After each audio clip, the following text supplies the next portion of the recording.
it was one night I was sitting in my room. It was before a game, and I was on GarageBand, and I was just fucking around making songs.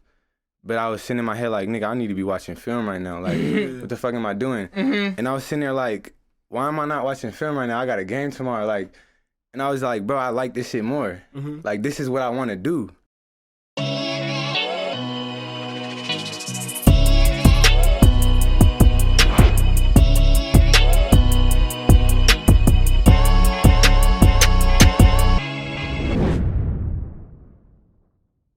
What up, y'all? Welcome back to Stereo Vision. We're here with a special guest today, PMO Showtime. Man, straight from the 206, man. I'm happy to be here. Yes, sir. Yes, sir. Yeah, we're just super grateful to have you here today. And it's also been really great to just get to know you over the past couple of days, you know, filming all this stuff. It's been awesome. For sure. So what have you been listening to lately, PMO? Man, honestly, that's a good question. I've been listening to a lot, honestly. I would say probably the top artist I've been listening to right now, DB by the Bag. He's hard. He's tough. Where's he out of? Honestly, damn, you put me on the spot. I don't even know, but bro, music hard. Yeah, Shout out, I'll tap in. I haven't I heard don't know him. where you from, but you tough. Shit, who else I've been listening to? I just got put on with Justin Rari. I know he's from the Bronx. He's tough. Who else I've been listening to? Lil Durk been going hard lately. Hard as fuck. Of course, some niggas from the town, Toupee, Zayside. Yeah. You know. Talk to me about that. You hear the new Lil Durk song? Came out last week. Which one? Oh shit, what's it called? Hold on, I got you. Durk been going crazy. Dirk bro. has, bro. With Drake, That nigga, bro. hey, look, I think that's what he needed. That's all he needed. You guys see him give Drake that chain too, the little custom He chain. went crazy. The OVO, OTO. Oh, Yeah, that was tough. Bro, what? That shit was wet. That new track's called The Voice. You hear The that one? Voice. Video go hard too. Oh, I haven't seen the video yet. Yeah, I haven't seen the video yet. I gotta watch that. Crazy, Yeah. He's doing his thing. Yeah, Lil Durk. Yeah. I'm honestly though, shout out Lil Durk, bro. I think he had one of the coldest switch up in the whole game. Yeah. Bro, when you see me on that drill shit, if you look back, like, this ain't what you want. Bro's on some new shit now, like really switch it up, but he's still top of the game, like, you know. No, he for sure changed up a lot. Yeah. I definitely want to get into where you're from, you know, your upbringing, stuff like that. So I want you to talk to me a little bit about Seattle, where you grew up. Okay, so look, man, I'm from the Central District of Seattle, 206, Washington State. Honestly, my upbringing was enjoyable and it was a blessing. Seattle's a dope place to grow up. It's like a small kind of community, like everybody kind of knows everybody, like, you know faces, you know, you see somebody at a party or you see somebody somewhere, you know them, you seen them, you know they're from the town. You know, the town, go ahead. I was just gonna say, when you were growing up in Seattle, did music play a big part in your like upbringing, in your child life? Honestly, so well with the music part of it, I definitely I started playing instruments young, so I started playing the trumpet, a little bit of the piano. The piano's always been in my house, so you know, I've been able to touch the piano and shit, so that's been cool. But yeah, I think that's where the music kind of began. It kind of began is where with the instruments in school, and you know how everybody got to play the little clarinet, whatever that shit is. Did your parents or like any family members play any instruments? Yeah, my mom. Yeah, she played the piano. She know how to play the piano. So was she teaching you, giving you lessons? Not really teaching me, but I mean, if she heard me playing the piano, she would come over and, you know, let me know what's up. You know, if Cool. she want to, you know, let me give me some game or whatever. So, Yeah. Shout out to you, Mom. That's kind of how it was with my dad. And it's just okay. really cool to have that kind of relationship where it's not even like a teacher-student thing, but it's just like, I see you doing your thing, you know? Yeah. And from a parent, yeah. And it's got to start somewhere for sure. For sure. You got it. I also heard that aside from the music, you used to play a little bit of football in high school and college. Man, that was my first love, man. Football, man. So yeah, I mean, I used to have league dreams, you know. So that was my first love, and I feel like I brought that passion and that drive to the music. Okay. So but yeah, man, football for probably like, you know, the last 15 years of my life has been like really just what I've been focusing on every day. Wake up and I'm training, just trying to get better. Yeah. I went to O'Day High School in Seattle, played football. What position? I played wide receiver. All right. Yeah. What's your favorite route? My favorite route, post corner. I'll make you fall. I'll drop you in the corner. Post corner. Yeah, drop you. Come on. But look, Honestly though, yeah. And then I went to Alpha O'Day. I went to Central Washington University in Ellensburg, and that was a dope experience. You know, I got a lot of good memories there. So it was lit. But yeah, football was my first love. Yeah. And was there like a specific moment when like you knew you wanted to make the switch from your focus being on football to music? It was a moment where I was sitting in my room. It was one night I was sitting in my room. It was before a game, and I was on GarageBand, and I was just fucking around making songs. But I was sitting in my head like, nigga, I need to be watching film right now. Like, what the fuck am I doing? And I was sitting there like, why am I not watching film right now? I got a game tomorrow. Like, and I was like, bro, I like this shit more. Like, this is what I want to do. So right then I was like, bro, I'm not trying to be, I don't like being in shit 1 foot in, 1 foot out, you know? Okay. I like putting 10 toes down. I'm really in something, you know? So so I was just like, bro, that's what I had to do, you know? I felt like it was just a calling. I just had to make that change. Piecing that story a little bit. So that's when you knew it was music. Right. From the trumpet. When did you start recording music? Okay, so look, this is another funny story. So this was in high school. It was junior year. So I was how old are you? 17? 17, yeah. 17. Yeah.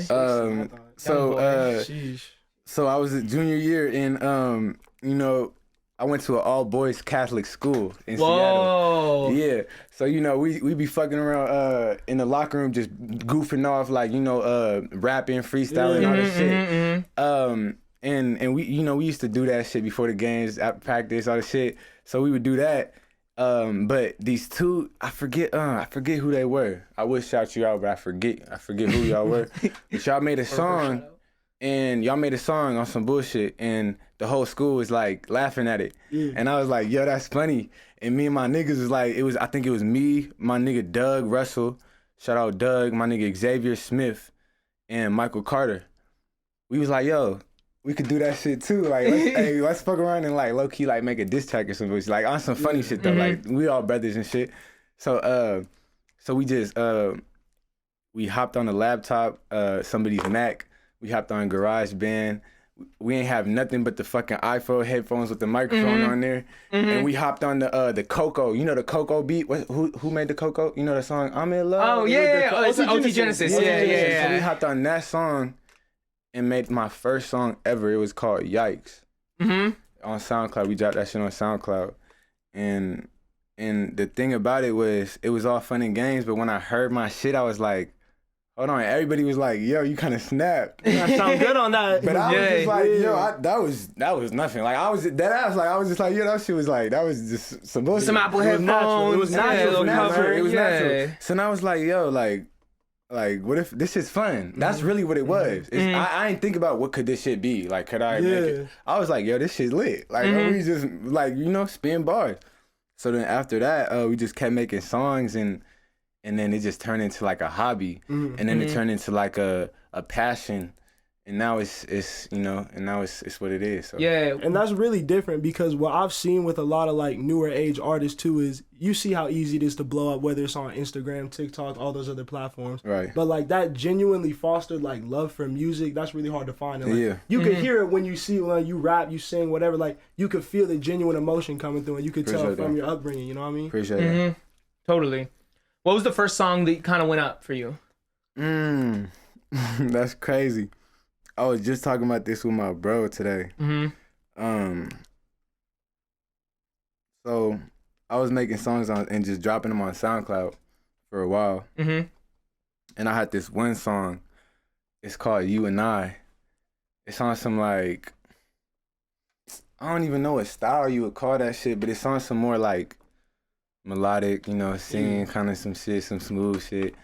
And I don't know, it just, people fucked with it. I guess it was catchy. And people fucked with that. So I guess that was like kind of one of my first ones that I was like, you know, like, damn, niggas actually bumped my shit. I was getting people snapping me like, yo, this shit hard, you know, sending me videos and I'm listening to it, and I was like, damn, like, you know, niggas fuck with my sound. So, you know. And so when you first started, were you making music for like the people around you, like the homies in Seattle, all the people that were listening to it immediately? Or have you always kind of had this more long-term, like, I'm a blow up vision for it? So to keep it real, like I never had that vision of I want to do this and I want to blow up until I would say like in college, freshman year. Before it was just honestly what it was I love music. I love listening to music and I love vibing out. I love just chilling and just having the music playing. So what I was trying to do was I was trying to make music that I could listen to and I could enjoy, that I could vibe to. That's what it started as. So, you know, and now I feel like when I make some music that I fuck with, my fans are gonna fuck with it. I don't care if they're your fans or his fans, but the niggas that are my fans are gonna fuck with the music that I like, you know? So that's it, bro, because the best artists don't make music for anyone else. Yeah. You know, they make music for themselves. For me, but once I started seeing people fuck with certain sounds and certain things, I definitely adapted and I definitely started giving people what they want. So I definitely want to touch on that because I want to know how is Seattle, like specifically your hometown, because I know you rep that shit. Right, 206. Like, how has that influenced your sound? What is Seattle's music taste and how is that in your music? Hey, it's a crazy topic because I feel like Seattle's unique in the sense where there's not one sound. Okay. I don't know if you can pin it down to one. I don't think Put us on some people too. Feel free, let us know. Like I said before, shout out Zayside. That's one of my, one of my very close friends. Shout out to Payne. That's one of my very close friends. We went to high school and shit. Man. Look, I'm telling you. That's the song, bro. Shout out my nigga Steegy. Man, and I'm just speaking on artists right now. Okay. Producers is a whole nother shit. We got some producers that's going crazy out the town too. Shout out J Boog and Callan off rip. Yes, sir. But there's more. But look, some more artists. I'm fucking with niggas from the town. That's what I'm trying to focus on because, obviously Seattle is not really on the map in terms of the music hub. I'm trying to change that because that's where I'm from and shit. And I feel like that's where I get my little swag, my little step from. So you get up and you put all the homies on too, then Two-Paid's up, then Zayside's up. That's how it works. Hey, all my niggas is going up regardless though. You feel me? Yeah, that's it. It's just who's gonna be first. That's the only question. That's the only question. It's a race. So how did like growing up in Seattle maybe change your sound or affect your sound, or did it at all?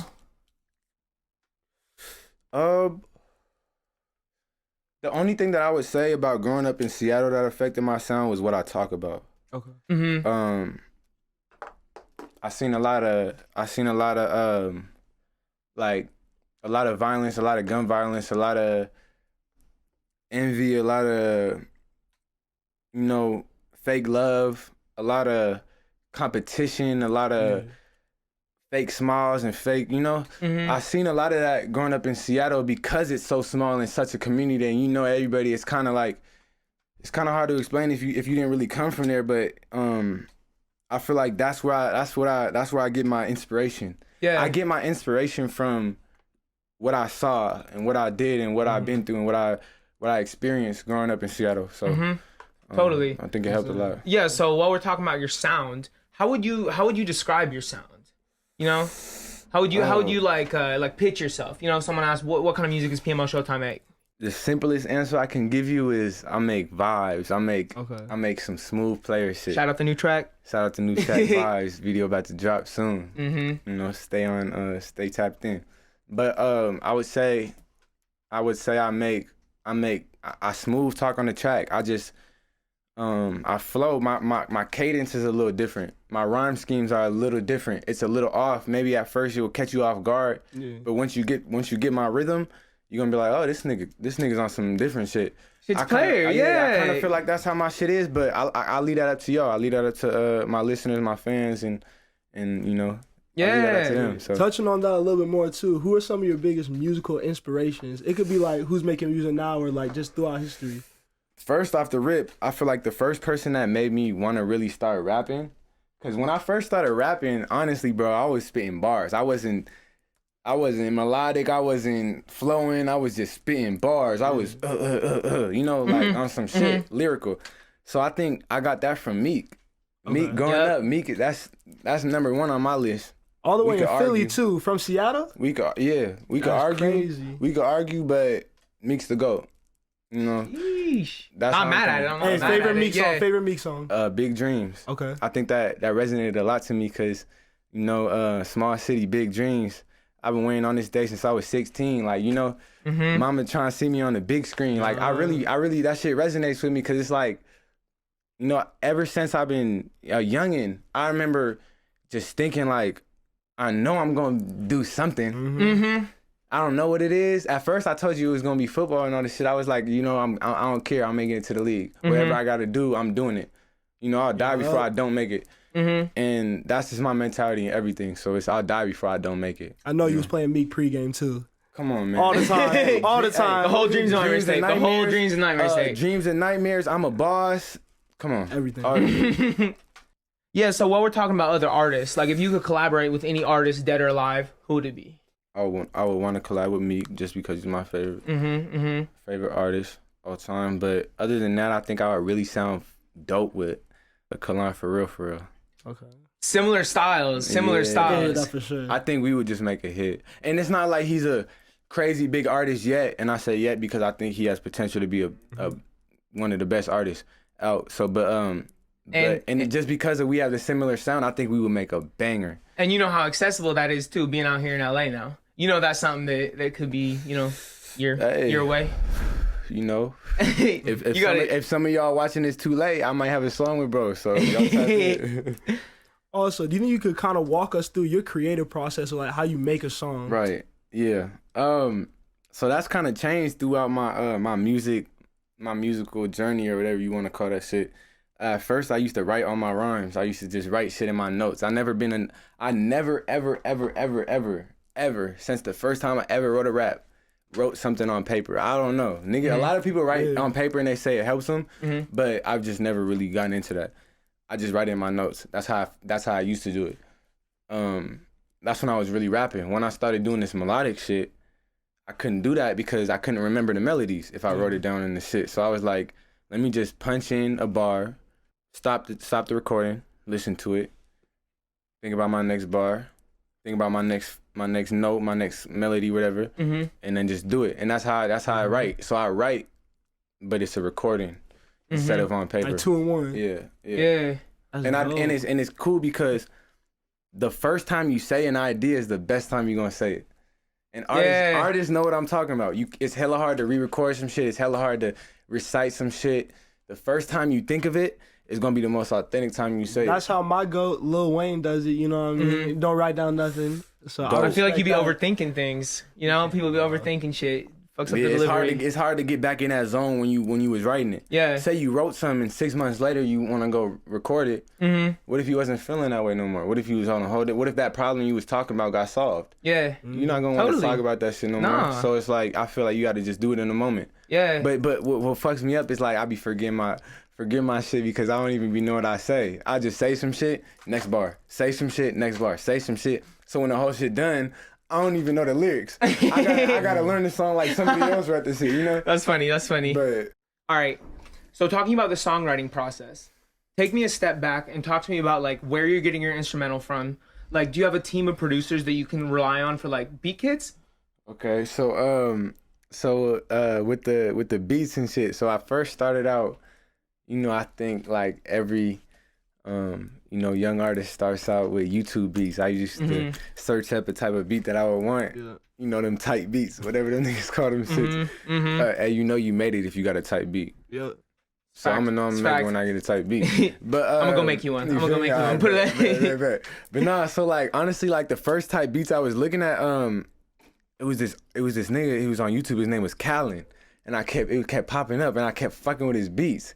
Honestly, he was making some R&B type pop, like flowy shit, like almost like West Coast pop. You know, it was just a vibe type of shit that I fucked with. It was just his bounce. Yeah. His type of bounce that I fucked with. So I started hopping on Callan beats. It was like freshman year of college. And I started going crazy on them.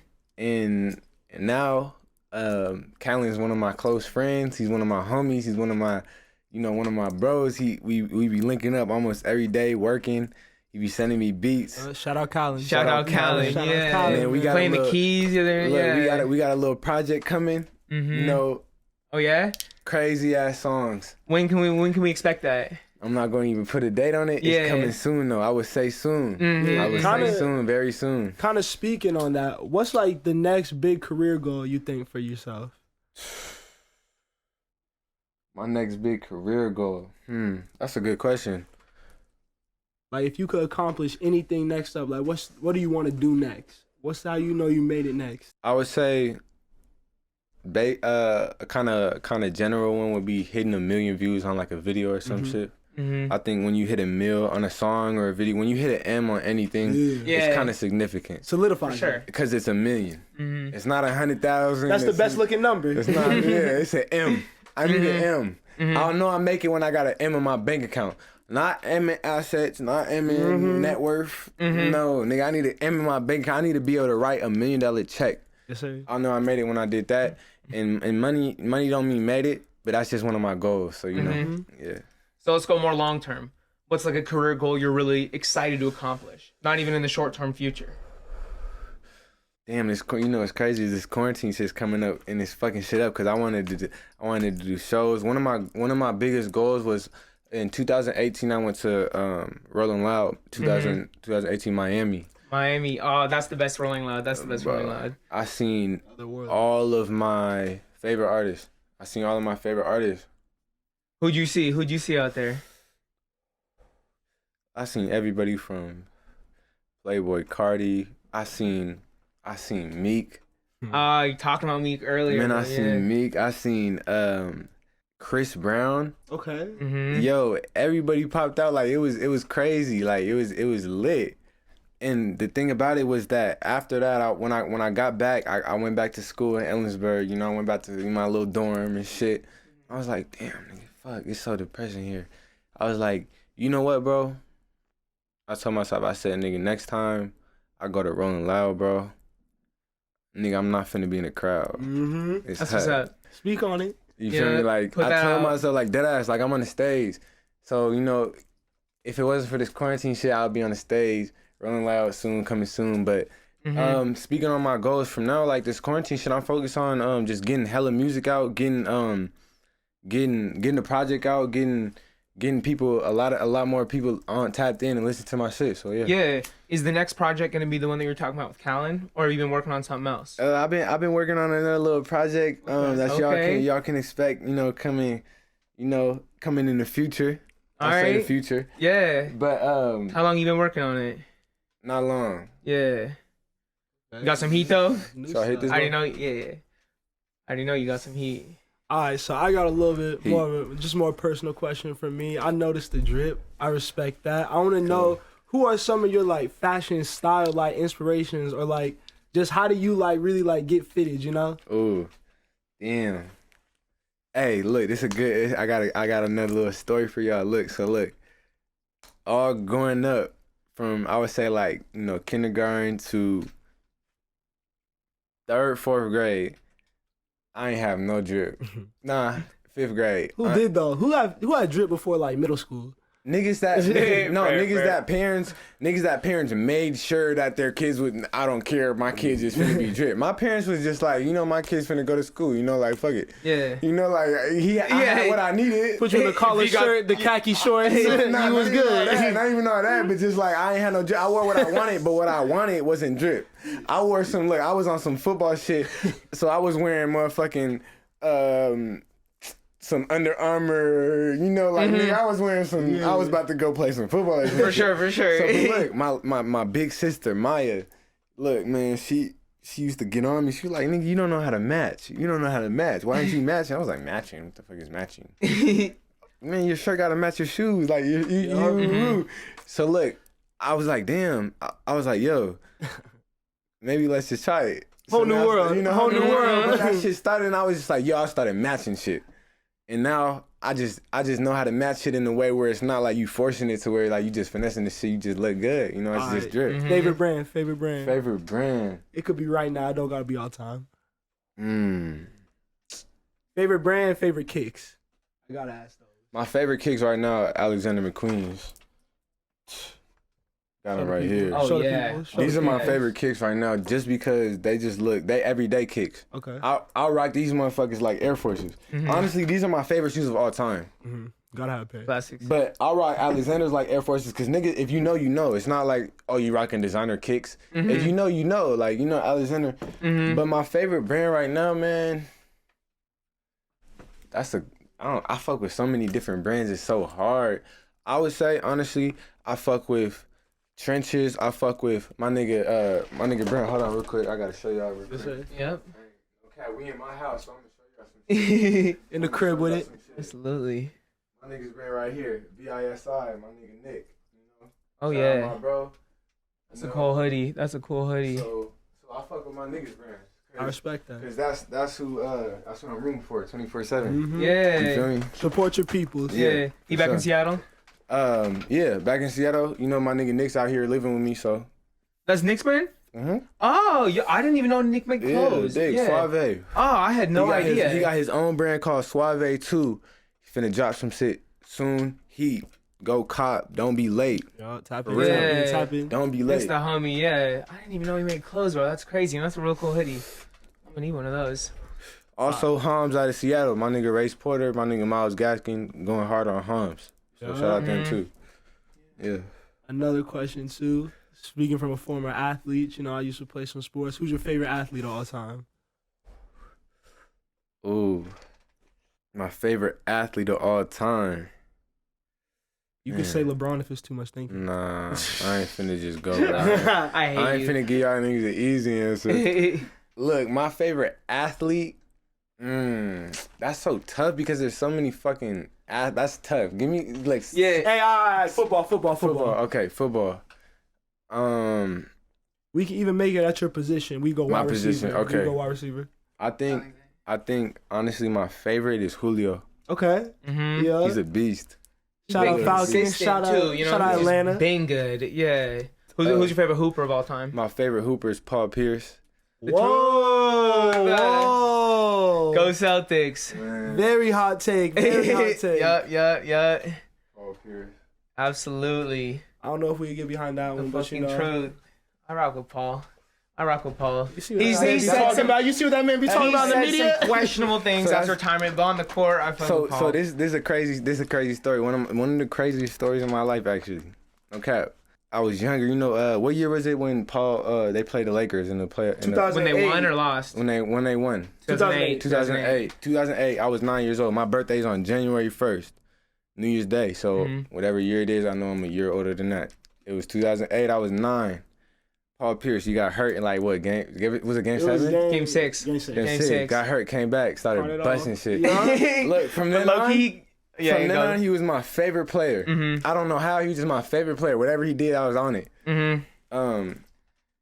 It's funny. It's crazy because like there's a lot I could go into about. It's a deeper story behind this, but my mother that gave birth to me, she told me, I was probably like, 10, 12, 13, 12, middle school. She was like, yeah, so my dad, he's been locked up my whole life basically. So, my whole life. So at the time I had never even seen him or whatever. Damn. So she was like, yeah, so she brought me out. I was in Arizona and she was like, who's your favorite basketball player? We're at the store. I got some Jordans, whatever. Yeah. Mm-hmm. He was like, who's your favorite basketball player? I was like, Paul Pierce. She was like, damn, I got a little Celtics hat, right? Mm-hmm. A couple of years later, she tell me that Paul Pierce is my second cousin. Stop it. So my dad that I had never met before, who's in prison, his name's Cedric Pierce. He's Paul Pierce's first cousin that grew up together in Palo Alto, California. My dad was a hooper before he got licked up. Crazy. That's small world. Yeah, for real. Like my favorite player was my blood.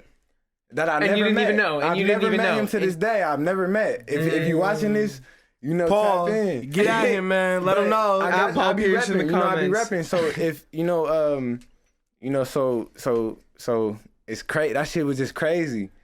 But yeah, that is crazy, bro. That would shake wild, me, bro. You can't overthink stuff like that. Things like that are real natural. You know what I mean?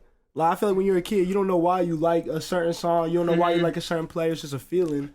And like you don't even understand until like years later why you. And this shit was crazy. Like, I was hooping one time in middle school. I was hooping one time in middle school at recess, and this nigga was like, "Nigga, you jump shot look like Paul Pierce." And at the time, my mom had already told me, but I didn't say nothing. I was like, the fuck? Yeah, it does. It does look like Paul Pierce's. No, I was like, nigga, the fuck? Like, I didn't say nothing at all. But in my head, I was like, nigga, that's weird as fuck. My dad had text, because at the time, he in prison, he had a little, you know, little phone, whatever. You know, he's clean now. We trying to get him out, free my pops, you know? But at the time, you know, so it was like, I told him, and he was like, man, that shit crazy. Like, it's some shit it's in the DNA. It's just you can't explain it. Yeah. Why would a nigga just tell me that? He ain't know that's my blood. Niggas don't even believe me when I tell them that shit. Like, I wouldn't either, but you know, it's just crazy. I believe you. Got the jersey. Hey. Not a lot of people got Paul as like their favorite player. Yeah, so like I believe The truth. I fuck with Paul. That was actually the year that I like first got in the NBA, and so that's why the Celtics have always been my favorite team. Is that 2008 squad? Kevin Garnett's my favorite player of all time. KG. Then that 2009 year was hard. Man. Next year, you know, second year being a fan. Man, you know, it hurt. It hurt. I remember I was listening to that when I was in the radio. I was in traffic in Seattle. They was losing, and it hurt. I was like, damn. Hey, it's okay, though. Y'all need to get a basketball team up in Seattle, bro. What's going on with that? Man, I hope they do what they can. I don't know too much about whatever with politics on that shit, but I don't know who needed more than Seattle. Shit. You can't name one. Y'all got the Seahawks, though. Nobody needs it more than Seattle. Shout out Russell Wilson. Shout out all them niggas, but Seattle needs the T-Wolves. We need a hoop Seattle team. needs the T-Wolves. Something. We need a hoop team. I can see that happening.